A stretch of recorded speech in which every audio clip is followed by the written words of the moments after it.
Hello friends, स्वागत है आप सभी का हमारे इस यूट्यूब चैनल में। मैं हूँ प्रियंका और हम रीड कर रहे थे हमारी जो प्रागैतिहासिक सभ्यताएं हैं, कल्चर वाला पार्ट एंड या फिर आप इसे हिस्ट्री में मानो तो हिस्ट्री वाला पार्ट हम कवर कर रहे थे। इसमें हमने कालीबंगा और आहड़ सभ्यता है इसे कंप्लीट कर लिया था। कालीबंगा के रिगार्डिंग हमने देखा था कि कालीबंगा है वो राजस्थान में हनुमानगढ़ डिस्ट्रिक्ट में पड़ती है।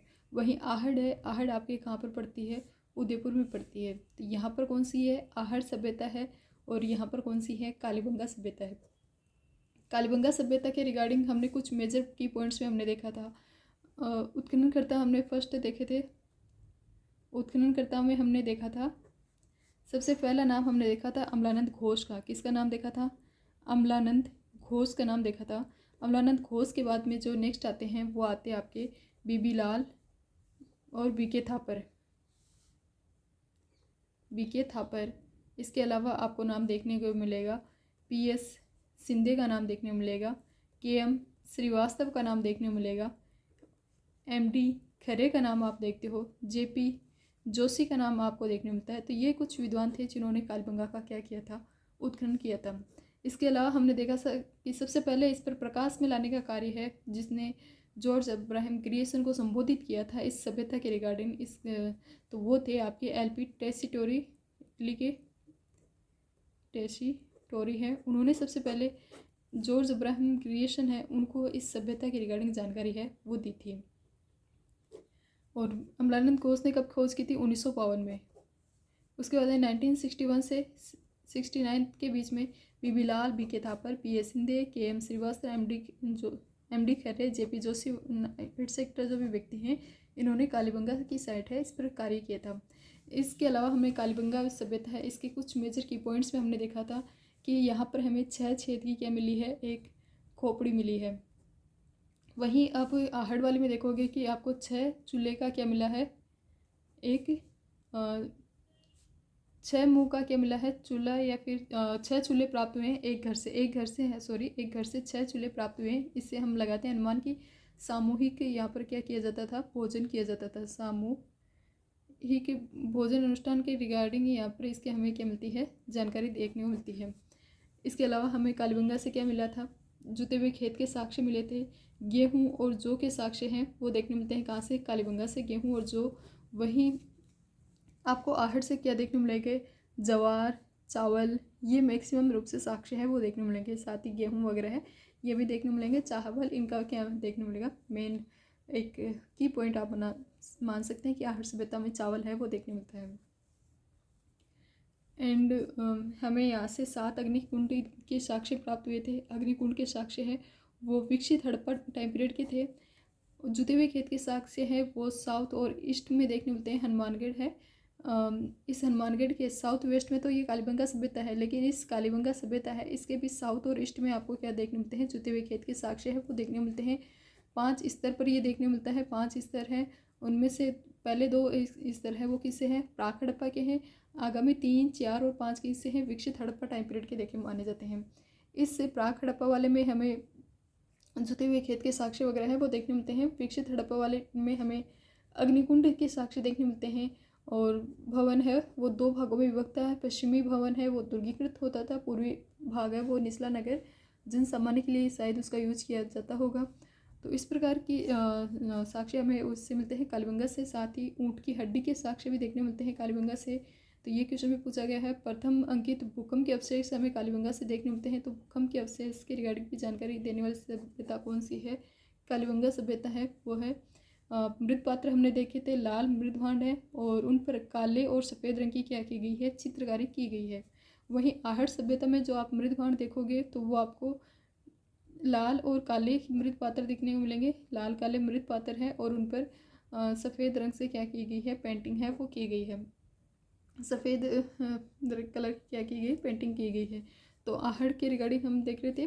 तो आहड़ वाली सभ्यता है इसका खोज करने वाले व्यक्ति आपको देखने मिलेंगे रतन चंद्र अग्रवाल।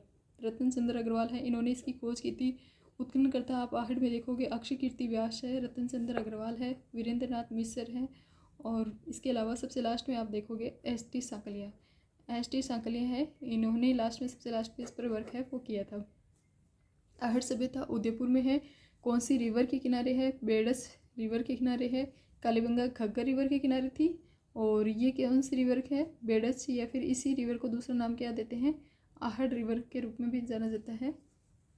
तो आहड़ या बेडच के किनारे कौन सी सभ्यता बसी हुई है? आहड़ सभ्यता।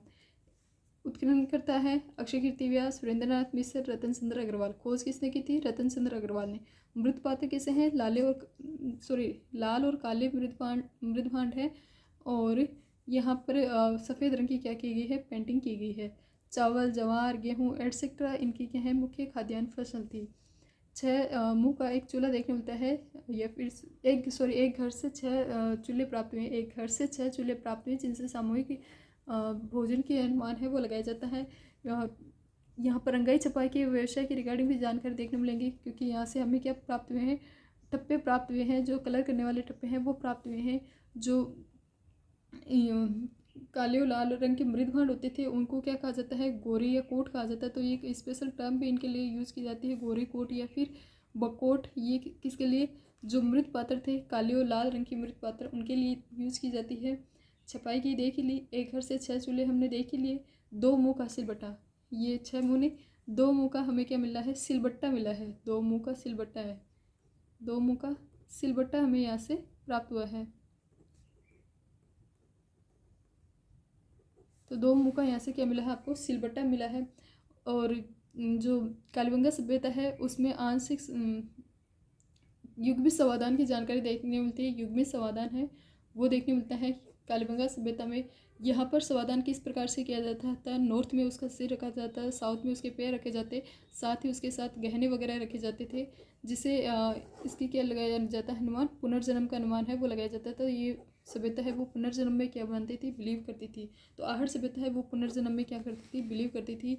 यहाँ से हमें एक यूनानी मुद्रा भी प्राप्त हुई है जिस पर क्या मिला? अपोलो का चित्र है वो अंकित है। तो यूनानी एक कॉइन है, यूनानी मुद्रा मिली है जिस पर अपोलो का चित्र है वो अंकित है। इसके अलावा बिना हत्थे का जलपत्र मिला है जो ईरानी सभ्यता से संबंध को दर्शाता है। तो ईरानी सभ्यता के संबंध को दर्शाने वाले कौन क्या है? बिना हत्थे का जलपत्र है वो मिला है। यूनानी मुद्रा मिली है जिस पर अपोलो का चित्र है वो अंकित है। तौल के बाट मिले हैं जो व्यापार वाणिज्य के रिगार्डिंग क्या देते हैं? जानकारी देते हैं। रंगाई छपाई के रिगार्डिंग जानकारी देने के लिए यहाँ पर क्या मिले हैं? छापे मिले हैं, प्रिंट मिले हैं। और गोरे कोट हमने देख लिए। मृत पात्र हैं उनको कहा जाता था पूजा की थाली, खिलौने वगैरह वो एटसेट्रा है। और एक्स्ट्रा चीज़ें हैं वो भी हमें यहाँ से मिली है। यहाँ के लोग हमने देख लिए शाकाहारी और मांसाहारी। और ये सभ्यता है इसको बना संस्कृति के रूप में भी जाना जाता है। साथ ही इसे ताम्रवती सभ्यता के रूप में भी जाना जाता है।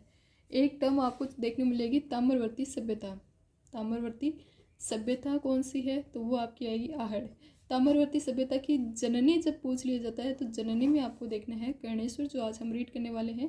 ये गणेश्वर सभ्यता है, ये ताम्रवर्ती सभ्यता की क्या मानी जाती है? जननी। और ताम्रवर्ती नगरी या ताम्रवर्ती सभ्यता वगैरह जहाँ भी देखने मिल जाए, मृतकों का टीला देखने मिल जाए, तो वो आपकी आती है आहड़। मृतकों का टीला, ताम्रवर्ती नगरी और बनास संस्कृति, ये सब नाम किसके हैं? आहड़ के हैं। और गणेश्वर को ताम्रवर्ती की जननी के रूप में जाना जाता है। और कालीबंगा सभ्यता है इसको हम सिंधु सरस्वती सभ्यता के रूप में भी जानते हैं, हड़प्पा सभ्यता के या फिर सिंधु घाटी की सभ्यता के रूप में इसे मानते हैं। तो जो कालीबंगा है उसका नाम सबसे फेमस आपको नाम देखने मिलेगा कालीबंगा का, वो है आपके सिंधु सरस्वती सभ्यता। सिंधु सरस्वती सभ्यता है, इस रूप में भी इसे जाना जाता है। तो आज हम उसके आगे का पार्ट है वो हम कवर कर रहे हैं, जो हमने प्रीवियस में कालीबंगा और आहड़ जिससे मैक्सिमम क्वेश्चन पूछे जाते हैं वो कर लिए हैं। आज हम उससे आगे का पार्ट यानी कि गणेश्वर सभ्यता कवर करने जा रहे हैं। इस गणेश्वर सभ्यता के रिगार्डिंग हमने एक टर्म देख ही लिया कि ये इसको क्या कहा जाता है? ताम्रवती सभ्यता है, इसकी जननी के रूप में जाना जाता है। ये सीकर में है।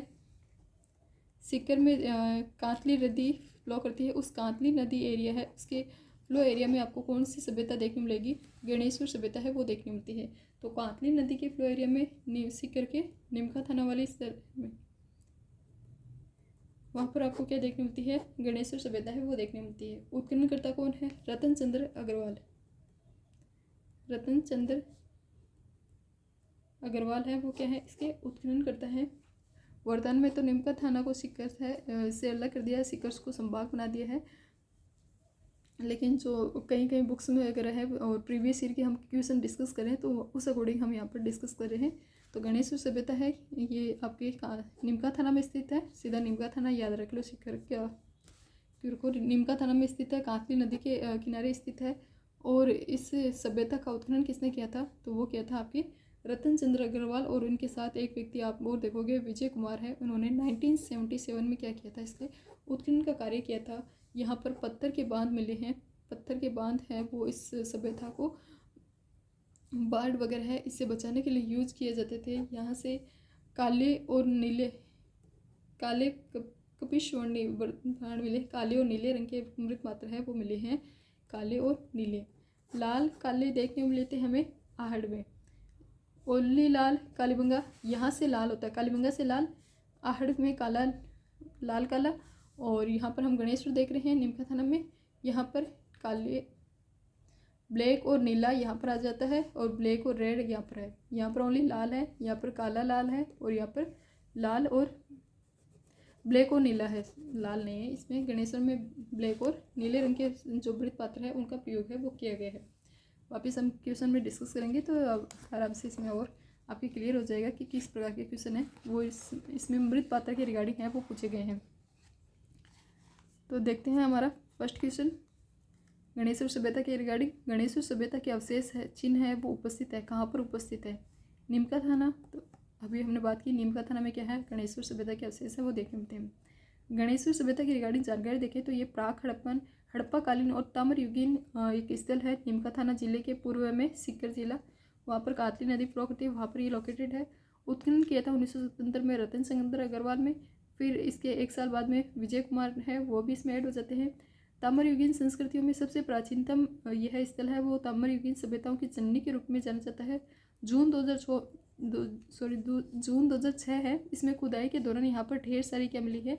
तांबे की वस्तुएं मिली हैं। नेक्स्ट है क्वेश्चन है निम्न में से किस सभ्यता को भारत में सभी ताम्र युगीन सभ्यताओं की जननी या ताम्र संचय के रूप में माना जाता है? तो वो आपकी है गणेशपुर सभ्यता। जननी के रूप में या फिर ताम्र संचय व्यवस्था के रूप में जिसे जाना जाता है वो आपकी कौन सी सभ्यता है? गणेशपुर सभ्यता। प्रागैतिहासिक स्थल है जहाँ पर भारी मात्रा में तांबे के उपकरण प्राप्त हुए हैं वो कौन सी है आपकी? गणेशपुर सभ्यता। तांबे के क्या मिले हैं? यहाँ पर भारी मात्रा में उपकरण औजार है वो मिले हैं। पत्थर से बनाए हुए बांध के साक्ष्य भी देखने मिलते हैं, तांबे के काफ़ी मात्रा में औजार है वो देखने मिलते हैं। नेक्स्ट है निम्न में से किस नदी के किनारे स्थित गणेशपुर सभ्यता ताम्र युगीन सभ्यता के अवशेष पाए जाते हैं? कांतली नदी के किनारे है, यहाँ पर लिखा हुआ कांटली, कांटली नहीं कांतली है, कांटली या फिर कांतली नदी पर स्थित है क्या गणेशपुर सभ्यता। तो इस प्रकार से घुमा घुमा के वापस इसके रिगार्डिंग क्वेश्चन है वो पूछा है। फैक्ट एक ही है कि ये सभ्यता लोकेटेड कहाँ, इसकी लोकेशन से कितने सारे क्वेश्चन पूछ लिया। गणेशपुर सभ्यता है, गणेशपुर सभ्यता है वो सीकर पहले जिसमें, या फिर इसी को निमका थाना में बता सकते हैं। नीम का मेन लोकेशन है वो है नीम का थाना लोकेशन है, मेन लोकेशन है। रिवर इसे कांतली या फिर इसी को कांटली रिवर के रूप में भी जाना जाता है। काटली या कातली रिवर है, इसके किनारे पर ये सभ्यता है वो बसी हुई है। इसे ताम्र संचय या फिर ताम्र सभ्यता की क्या मानते हैं? जननी मानते हैं। तो इस रूप में भी इसके जाना जाता है और इसके रिगार्डिंग ये क्वेश्चन है वो मैक्सिमम पूछे जा रहे हैं। गणेशपुर सभ्यता की खोज किसने की है? विजय कुमार और रतन चंद्र अग्रवाल। तो ये है रतन चंद्र अग्रवाल, ऑप्शन ए। गणेशपुर सभ्यता किस काल से संबंधित है? तो हड़प्पा, लोहा, ताम्र कांस्य या फिर पुरापाषाण। क्या इसमें करेक्ट आंसर होगा? ताम्र और कांस्य। ताम्र सभ्यता की जननी के रूप में हम जानते हैं, तो ताम्र और कांस्य युग की सभ्यता है वो इसे जाना जाता है। हड़प्पा कालीन और ताम्र युग ये स्थल है वो जानते हैं। यहाँ पर जब हमने प्रीवियस क्वेश्चन डिस्कस किया था तो उस क्वेश्चन की व्याख्या में लिखा हुआ है प्राक हड़प्पा या फिर हड़प्पा कालीन या फिर ताम्र युगीन यह स्थल है। और क्वेश्चन की अगर हम बेस्ट इसका आंसर देख रहे हैं तो उसके अकॉर्डिंग ताम्र और कांस्य युग की ये सभ्यता है वो जानी जाती है, क्योंकि इसे ताम्र सभ्यताओं की जननी के रूप में जान रहे हैं। तो ताम्र और कांस्य युग की ये सभ्यता है। किस सभ्यता में मकान और बस्तियों के निर्माण में ईंटों का प्रयोग नहीं किया है, स्टोन का प्रयोग किया गया है? तो वो है आपकी गणेशपुर सभ्यता। गणेशपुर सभ्यता है, इसमें मकान है वो पत्थर के बनाए जाते थे। इसके अलावा यहाँ पर ईंटों का प्रयोग के प्रमाण है वो नहीं मिलते, ईंटों के प्रयोग के प्रमाण है वो नहीं देखने मिलते हैं। यहाँ पर मैक्सिमम रूप से पत्थर है इसका यूज है वो किया गया है। ये सभ्यता है और संस्कृति है पूर्वी राजस्थान के गंगा घाटी के क्षेत्र में पल्लवित हुई और ताम्र उपकरणों के बाण, छेनियाँ, मछली पकड़ने के कांटे, दोहरी पेचदार, शिरावली, ताम्रपिन, उस तरह के फलक, अंगूठिया एटसेट्रा यहाँ से क्या हुए हैं, प्राप्त हुए हैं। गणेश्वर में मिट्टी के कपिशवर्णी 2 प्रकार के बर्तन मिले हैं, जिसमें हड़प्पा पूर्व संस्कृति के हल्के लाल रंग के बर्तन और लाल चिकनी मिट्टी के विशिष्ट प्रकार की चित्रकारी वाले मजबूत बर्तन हैं वो देखने मिलते हैं। ये जो बर्तन है कलश, ढक्कन और हांडी के प्रमुख इनमें मेजर रूप से, इन बर्तनों में मेजर रूप से जाने जाते हैं। तो ये एक इम्पोर्टेंट डाटा फैक्ट है, वो आपको इसमें याद रखना है कि इसमें ईंट का यूज़ नहीं किया गया, ओनली स्टोन का यूज़ करके घर बनाए गए हैं, वो आपकी गणेश्वर सभ्यता है। नेक्स्ट क्वेश्चन पूछा गया है गणेश्वर से प्राप्त मृद भांड है वो किस प्रकार के हैं, तो ये है वो है गौरिक मृदभांड। गौरिक मृदभांड है वो आपको गणेश्वर सभ्यता में देखने मिलेंगे।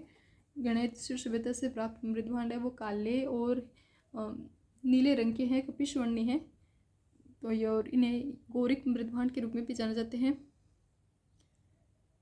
जी हमने अभी बात की ना, कपिशवर्णी है, 2 प्रकार के यहाँ पर बर्तन मिलते हैं, एक प्रकार के भी नहीं है, 2 प्रकार के। एक तो है हड़प्पा पूर्व संस्कृति के हल्के लाल रंग के पतले बर्तन और दूसरे हैं लाल चिकनी मिट्टी के विशिष्ट चित्रकारी वाले मजबूत बर्तन। नेक्स्ट क्वेश्चन सुमेलित नहीं है, विभिन्न क्वेश्चन है, विभिन्न ये फैक्ट दिए हुए हैं, उनमें से आपसे असुमेलित फैक्ट है वो पूछा है। तो गंगा सभ्यता दुर्गीकरण थी, सत्य है। बागोर सभ्यता है, उसमें हम नेक्स्ट देखेंगे। यहाँ पर हमें सूक्ष्म पाषाण उपकरण मिले हैं। बागोर सभ्यता से क्या देखने मिलेगा आपको, सूक्ष्म पाषाण उपकरण है वो देखने मिलते हैं। बेराट से बौद्ध के विहार देखने मिलेंगे, जिससे कालांतर में जो हूण शासक है मिहिरकुल है वो इन बौद्ध मठों को तोड़ देता है। तो ये साक्ष्य हमें बेराट से मिले हैं। बेराट में भीम पहाड़ी से और जो एशियल कला एक है भाबरू और भीम, इस प्रकार की 2 श्रेणी है, इसमें बेराट से हमें क्या मिले हैं, अशोक अभिलेख है वो देखने मिलते हैं। तो बेराट से बौद्ध विहार भी मिलता है, कालीबंगा से दुर्गीकरण के साक्ष्य मिलते हैं, बागोर से सूक्ष्म पाषाणिक उपकरण देखने मिलते हैं। वहीं तीसरा इसमें असुमेलित है गणेश्वर सभ्यता, यहाँ से काले चमकीले मृदभांड नहीं, काले और नीले रंग के मृदभांड है वो देखने मिलते हैं, काले चमकीले नहीं है। गौरिक मृदभांड बता सकते हो या फिर काले और नीले रंग के मृदभांड है वो यहाँ से देखने मिलते हैं।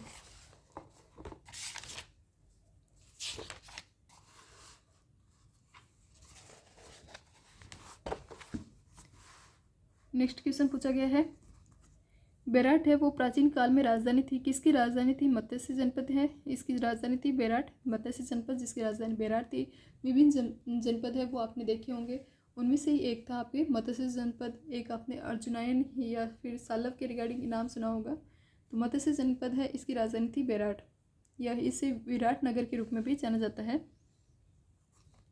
प्राचीन इस क्वेश्चन की व्याख्या देखिए तो प्राचीन मत्स्य जनपद की राजधानी विराट नगर, वर्तमान में बेराट, कोटपुतली, बहरोड जिले हैं। और बीजे की पहाड़ी से और भीम की डूंगरी से और तथा महादेव जी की डूंगरी से उत्खनन के कार्य में प्रथम बार दयाराम साहनी को 1936-37 में, फिर 1962-63 में नील रतन बनर्जी, और फिर आता है कैलाश नाथ दीक्षित द्वारा यहाँ पर क्या किया गया है, उत्खनन का कार्य है वो किया गया है। तो ये आ गई है आपकी बेराट सभ्यता, और बाणगंगा नदी के मुहाने पर ये सभ्यता है वो विकसित हुई है। तो अभी तक हमने जो प्रीवियस क्वेश्चन पेपर देखे थे वो हमने गणेश्वर सभ्यता के रिगार्डिंग देखे थे। अब यहाँ से आपकी बेराट सभ्यता है वो स्टार्ट हो रही है। तो फर्स्ट ऑफ ऑल हम बेराट सभ्यता के रिगार्डिंग थ्योरी पार्ट कवर कर लेते हैं, और उसके बाद में हम इसके रिगार्डिंग PYQ लगाएंगे, जिससे हमें अच्छे से दोनों चीज़ें हैं वो याद हो जाए और रिकॉल हो जाए। तो हम डिस्कस करने जा रहे हैं बेराट सभ्यता। बेराट सभ्यता के की पॉइंट्स में आपको देखना है सबसे पहले कि ये सभ्यता लोकेटेड कहाँ पर है। तो बेराट सभ्यता है ये लोकेटेड है जयपुर में। बेराट है इसकी राजधानी प्राचीन में काल में इसकी राजधानी कौन सी देखने मिलती है, मत्स्य जनपद है वो इसकी राजधानी थी, मत्स्य जनपद। बेराट है इसे विराट नगर के रूप में भी जाना जाता है, विराट नगर के रूप में भी इसे जाना जाता है। यहाँ से आपको बौद्ध धर्म के प्रमाण है वो देखने मिलते हैं। इसका उत्खनन करता है वो कौन है, तो वो आपको देखने मिलेंगे दयाराम साहनी।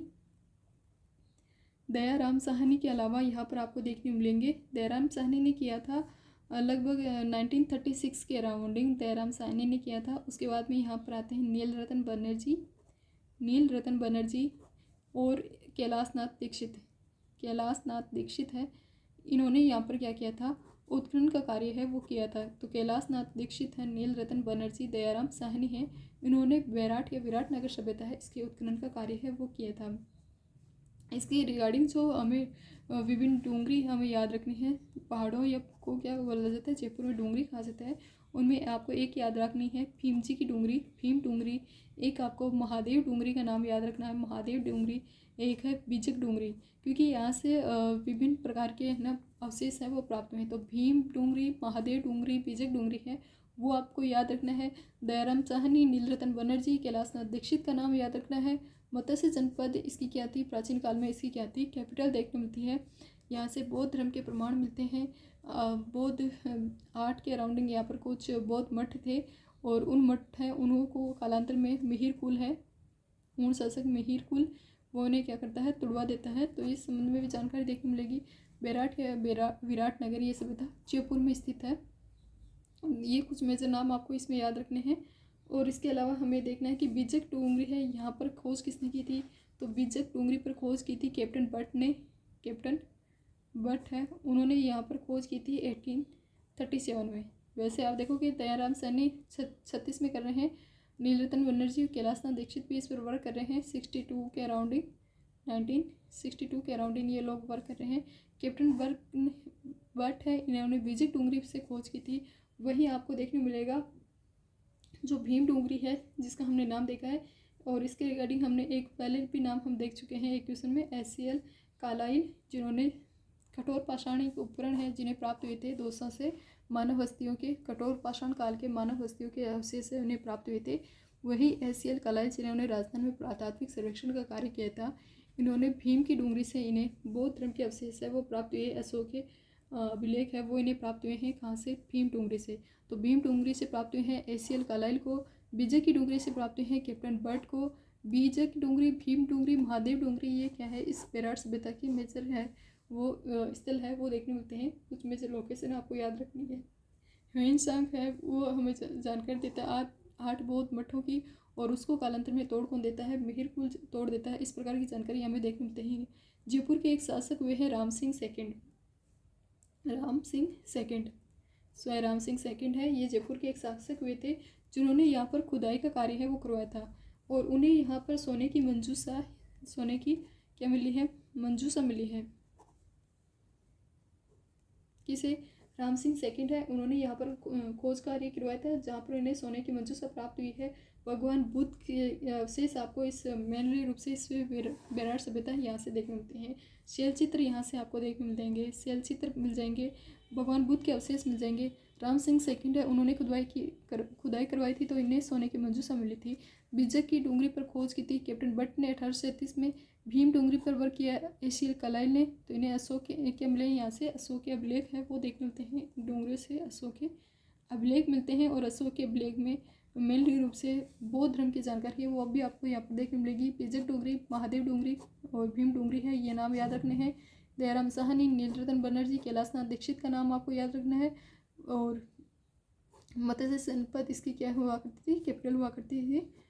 और ह्वेनसांग है, ह्वेनसांग ने इसके रिगार्डिंग जानकारी दी थी कि यहाँ पे पहले 8 बौद्ध मठ थे जिन्हें कालांतर में आपके मिहिर कुल तुड़वा देता है। अब हम इसके रिगार्डिंग जो PYQ है उनको देख लेते हैं। तो देखिए आपके इसी की पॉइंट के रिगार्डिंग मेजर रूप से PYQ है वो पूछे गए हैं। तो हमने यहाँ तक कर लिया था। नेक्स्ट हमारे है वो क्वेश्चन आपसे पूछा गया है, बैराट जो सभ्यता है इससे संबंधित स्थल है वो कौन सा नहीं है। तो हमने इसके रिगार्डिंग 3 डूंगरी हमने देखी है, बीजक, भीम और महादेव डूंगरी। तो उसके अकॉर्डिंग आपको इसमें देख लेना है। बीजक डूंगरी लिखा हुआ है, भीम है, महादेव है, लेकिन रावजी की पहाड़ी नहीं है। तो करेक्ट आंसर होगा ऑप्शन 4। दयाराम साहनी, नीलरतन बनर्जी, कैलाशनाथ दीक्षित ने किस सभ्यता के उत्खनन का कार्य में महत्वपूर्ण भूमिका निभाई थी। तो कैलाशनाथ दीक्षित, दयाराम साहनी और नीलरतन बनर्जी इन्होंने वर्क किया है किस पर, बैराट सभ्यता पर, ऑप्शन 2। बीजक की पहाड़ी है, यहाँ पर मौर्यकालीन स्तूप चैत्य का एक खंडर मिला है बीजक की पहाड़ी पर। तो हमने देखा था कि भीम पहाड़ी पर तो किसको मिला है, कालाइल को, और बीजक की पहाड़ी पर किसको मिला है, कैप्टन बट को। तो कैप्टन बट को यह अवशेष है वो मिला था। कैप्टन बट को बीजक की पहाड़ी पर मौर्यकालीन स्तूप चैत्य की खंडर मिला है जिसका निर्माण बारी बारी से लकड़ी के 26 स्तंभ और ईंट के चूने के पत्थर से प्लास्टर किए गए पैनल से हुआ है। यह कहाँ पर स्थित है, तो ये इसके रिगार्डिंग क्वेश्चन है वो पूछा गया है। विजय की पहाड़ी के रिकॉर्डिंग हमने देखा था, कैप्टन बट ने यहाँ पर खोज की थी और उन्हें यहाँ पर मौर्यकालीन स्तूप चैत्य का एक खंडर मिला जिसका निर्माण बारी बारी से किससे किया गया है। लकड़ी के 26 स्तंभों और ईंट के, चूने के और प्लास्टर किए गए, ईंट और चूने के यहाँ पर प्लास्टर किए गए हैं, वे पैनल से इसका निर्माण हुआ है और ये है बेराट। तो इस अकॉर्डिंग डिटेल से भी क्वेश्चन पूछा जा सकता है। नेक्स्ट क्वेश्चन पूछा गया है मत्स्य की राजधानी थी, मत्स्य जिसकी राजधानी थी, तो मत्स्य किस सभ्यता की राजधानी थी। बेराट सभ्यता की राजधानी थी मत्स्य। बेराट या विराटनगर सभ्यता की राजधानी थी मत्स्य जनपद, जिसका उल्लेख महाभारत काल में एक राज्य के रूप में हुआ है।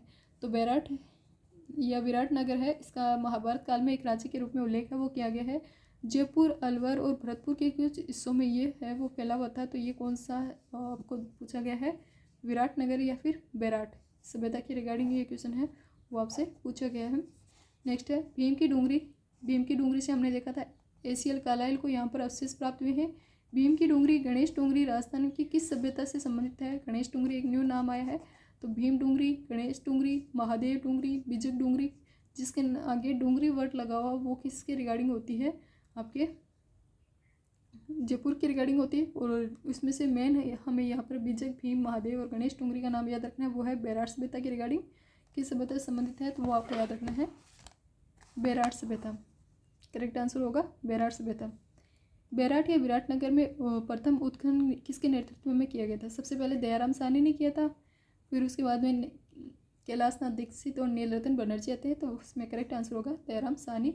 1936-37 के अराउंडिंग इन्होंने वर्क किया था और उसके बाद में 1962-63 के अराउंडिंग इसमें नीलरतन बनर्जी और कैलाशनाथ दीक्षित हैं वो इंक्लूड होते हैं।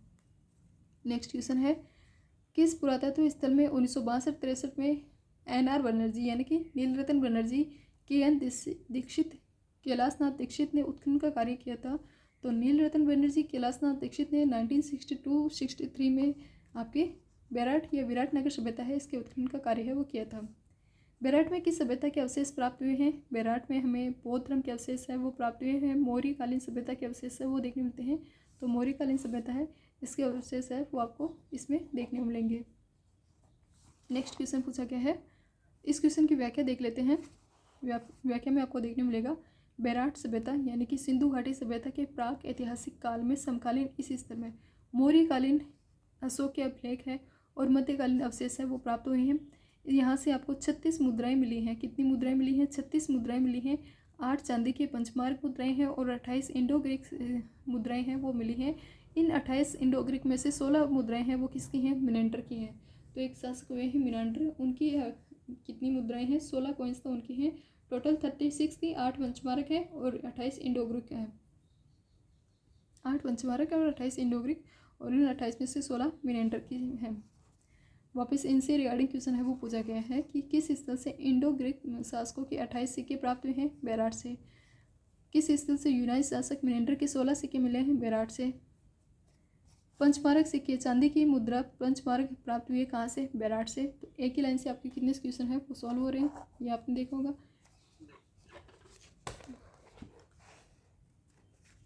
नेक्स्ट क्वेश्चन है विराटनगर जिसे पहले बेराट के नाम से जाना जाता था जोधपुर का हिस्सा था, नहीं जोधपुर का हिस्सा नहीं था। और बेराट मौर्य साम्राज्य का हिस्सा था। मौर्य साम्राज्य में हम देखते हैं मौर्य साम्राज्य के अवशेष है, मौर्यकालीन अवशेष, अशोक के शिलालेख वगैरह है वो प्राप्त हुए हैं। तो इसके अकॉर्डिंग करेक्ट आंसर होगा ऑप्शन 2 सही है।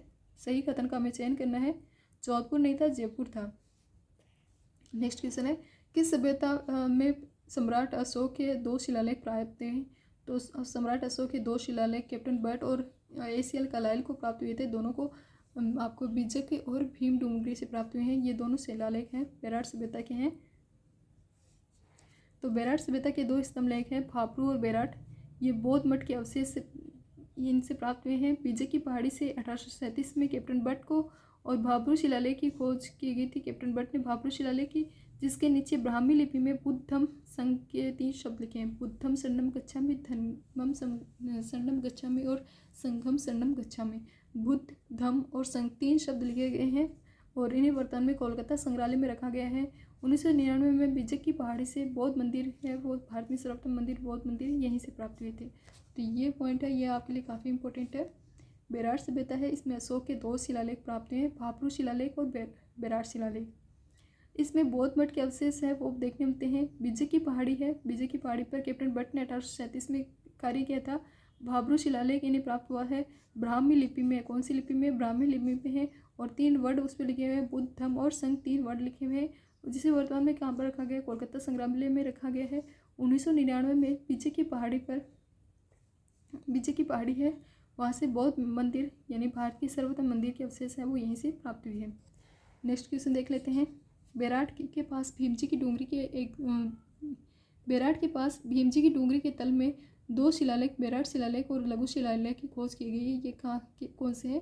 बेराट के पास भीमजी की डूंगरी के तल में 2 शिलालेख हैं, बेराट और लघु शिलालेख की खोज की गई। यह है अशोक के शिलालेख है।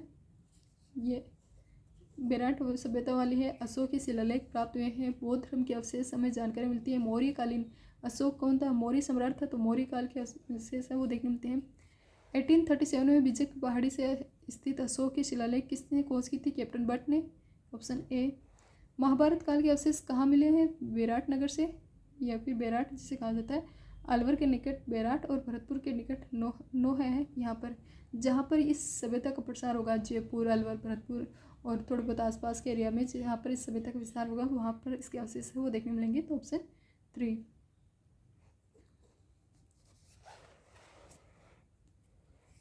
इस क्वेश्चन की व्याख्या देखें तो बेराट की भीमसेन पहाड़ी है। बेराट की भीमसेन डूंगरी में एक गड्ढा है जिसमें पानी भरा रहता है, जिसे क्या बोलते हैं? भीमताल कहते हैं। भीम ने द्रौपदी की प्यास बुझाने के लिए इस चट्टान पर लात मारकर पानी निकाला था, ऐसी एक मान्यता है वो आपको यहाँ पर देखने मिलेगी। बेराट बौद्ध विहार के अवशेष, गोल चैत्य गृह है, रहस्यमयी शंख लिपि के प्रमाण, बुने हुए वस्त्र अवशेष है वो यहाँ पर आपको देखने को मिलते हैं। बेराट स्थित पहाड़ी जहाँ पर बौद्ध विहार के अवशेष मिले हैं वो उसे जाना जाता है, किस रूप में जाना जाता है? तो उसे जाना जाता है विजय की पहाड़ी के रूप में। बेराट स्थित पहाड़ी जहाँ पर बौद्ध विहार के अवशेष मिले हैं उसे विजय पहाड़ी के रूप में जाना जाता है। उत्तर गुप्तकालीन संखलिपि में लिखे हुए लेख कहाँ से मिले हैं? बेराट से। ऑप्शन 3। 300 ईस्वी के आसपास, 300 ईसा पूर्व से 300 ईस्वी तक के काल में राजस्थान में गोल चैत्य गृह कहाँ पर मिले हैं? तो गोल चैत्य गृह है वो कहाँ से मिले हैं? बेराट से। किस पुरास्थल के निवासी वस्त्र बुनाई की तकनीक से परिचित थे? तो बेराट के वह निवासी है वो वस्त्र बुनाई की तकनीक से परिचित थे। राजस्थान में बौद्ध जो संस्कृति है उसके अवशेष कहाँ से मिले हैं? तो वो मिले हैं आपको बेराट से। बौद्ध संस्कृति के अवशेष, मौर्यकालीन अवशेष ये है बेराट से मिले हैं। अशोक के अभिलेख वगैरह हैं। तो एक ही क्या क्वेश्चन है वो बार बार घुमा घुमा के आपसे लैंग्वेज चेंज करके पूछ रहा है, तो आपको याद रखना है बौद्ध संस्कृति के अवशेष, या फिर हम बताएं कि अशोक के अभिलेख, मौर्यकालीन अभिलेख हैं वो यहाँ से मिले हैं। यहाँ पर उत्तर गुप्तकाल या उत्तर गुप्तकालीन संख लिपि के लिखे हुए लेख है वो भी देखने मिल सकते हैं। प्राचीन काल में विराटनगर नाम से प्रसिद्ध थी। बेराट की स्थल में एक गोल बौद्ध मंदिर के अवशेष, मृत पात्र पर त्रिरत्न, स्वस्तिक, अलंकार आदि प्राप्त हुए हैं। अपने ढंग का एक अकेला शिलालेख है जिसमें अशोक ने 7 बौद्ध पुस्तक के नाम बताए गए हैं, और ऐसा माना जाता है कि यहाँ पर भीम की डूंगरी है पांडु हिल के पास। महाभारत काल में पांडवों ने अपने अज्ञातवास के समय 1 वर्ष है वो यहाँ पर व्यतीत किया था। तो इस सभ्यता के रिगार्डिंग मान्यता है कि यहाँ पर पांडव है उनके द्वारा अपना अज्ञातवास का 1 वर्ष है वो यहीं पे किया गया था। तो ये हमने देखा है बेराट सभ्यता के रिगार्डिंग। वापस इसके रिगार्डिंग कुछ इंपॉर्टेंट की फैक्ट में देखें तो हमने बात की बेराट सभ्यता कहाँ पर स्थित है? जयपुर और इसके आसपास अलवर, भरतपुर वाले एरिया हैं। अलवर के कुछ भाग में, भरतपुर के कुछ पार्ट है, वहाँ पर आपको ये सभ्यता देखने मिलेगी। इसकी राजधानी थी मत्स्य जनपद। बौद्ध धर्म के अवशेष यहाँ पर मिलेंगे। दयाराम साहनी ने 1936 में उत्खनन का कार्य किया था। 62-63 में नीलरतन बनर्जी और कैलाशनाथ दीक्षित ने वर्क किया है। यहाँ पर 8 बौद्ध मठ है। वेनसांग ने यहाँ पर यात्रा की। वेनसांग ने अपनी पुस्तक पिलो ये तोलो, इस प्रकार से उनकी बुक है वेनसांग की, आप क्रॉस चेक कर लेना। उसमें उन्होंने 8 बौद्ध मठों की जानकारी दी और कहा कि इन्हें मीर कुल ने तोड़ दिया है। राम सिंह सेकंड है, उन्होंने यहाँ पर खुदाई की थी और उन्हें क्या मिले हैं? सोने की मंजूसा प्राप्त हुई है। शैल चित्र यहाँ से प्राप्त हुए हैं। कुछ मेजर हमें यहाँ पर डूंगरी देखी थी, भीम डूंगरी हमने देखी थी, महादेव डूंगरी देखी थी, बीजक डूंगरी देखी है और गणेश डूंगरी। इनके रिगार्डिंग क्वेश्चन पूछा गया है। भीम डूंगरी पर वर्क किसने किया था? एसीएल कार्लाइल ने किया था। अशोकीय ब्लेक प्राप्त हुए हैं। बीजक पर वर्क किया था कैप्टन बट में 1837 में। इसके अलावा हमने यहाँ पर कुछ अदर फैक्ट में देखें तो यहाँ पर महाभारत काल के अवशेष देखने मिलते हैं। महाभारत काल के अवशेष में ऐसी मान्यता है कि जब द्रौपदी को प्यास लगी तो भीम है, महाभारत में जो 5 पांडव देखने मिलते हैं उनमें से एक भीम है। भीम ने यहाँ पर द्रौपदी को प्यास लगी तो लात मारी और उससे एक गड्ढा बन गया, जिसे किस रूप में जानते हैं? भीम ताल के रूप में जानते हैं। और ऐसे भी मान्यता है कि यहीं पर उन्होंने अज्ञातवास है, अपने अज्ञातवास का 1 वर्ष है वो यहीं पर व्यतीत किया था। जो लास्ट ईयर जो अज्ञातवास का लास्ट वर्ष था वो यहीं पर व्यतीत किया गया है। बौद्ध विहार यहाँ पर देखने मिलते हैं। गोल चित्तगृह हैं, जो बौद्ध है के जो भी होते थे संत वगैरह को क्या बोलते हैं उसमें, तो आप याद रखना बौद्धों के जो भी संत वगैरह हैं उसकी एक स्पेशल टर्म है वो मुझे भी याद नहीं आ रही। तो वो उनके रहने के जो निवास स्थान होते थे उनको क्या कहते थे? चैत्य कहते थे। तो गोल चैत्यगृह है वो यहाँ पर देखने मिलेंगे। गोल चैत्यगृह है वो देखने मिलते हैं। शंख लिपि के प्रमाण है वो देखने मिलते हैं। बुने हुए वस्त्र के साक्ष्य हैं वो यहाँ पर देखने मिलेंगे। बुने हुए वस्त्र के साक्ष्य है वो देखने मिलेंगे। और इससे पहले हमने रीड किया था गणेश्वर सभ्यता। गणेश्वर सभ्यता है उसे किस रूप में जाना जाता है? उसे ताम्र युगीन सभ्यताओं की किस रूप में? जननी के रूप में जानते हैं। और उसके रिगार्डिंग हमने देखा था कि उसके गणेश्वर सभ्यता है यहाँ पर आपको ईंटों की यूज है वो नहीं किया गया है। पत्थर के मकान बने हुए हैं, पत्थर के बांध वगैरह बनाए हैं, औजार मिले हैं यहाँ पर, तांबे के औजार विशेष रूप से मिले हैं। और इसके रिगार्डिंग हमने एक और फैक्ट देखा था, इसके उत्खननकर्ता कौन कौन थे तो वो हमने देखे थे विजय कुमार इसके उत्खननकर्ता हैं। और इसके अलावा विजय कुमार के अलावा एक नाम और हमने देखा था वीरेंद्रनाथ मिश्र या फिर रतन चंद्र अग्रवाल। रतन चंद्र अग्रवाल है वो इसमें हमने देखा था। किसमें? आपकी गणेश्वर सभ्यता है इसमें हमने एक नाम देखा था रतन चंद्र अग्रवाल का, एक नाम देखा था विजय कुमार का। इन्होंने यहाँ पर क्या किया था? उत्खनन का कार्य है वो किया था। साथ ही हमने यहाँ के मृत पात्र देखे थे, वो हमें मृत पात्र मिले हैं कपिशवर्णी यानी कि काले और नीले रंग के मृत पात्र मिले हैं। काले प्लस नीले रंग के मृत पात्र यहाँ पर 2 रंग के मिले हैं, 2 प्रकार के मिले हैं।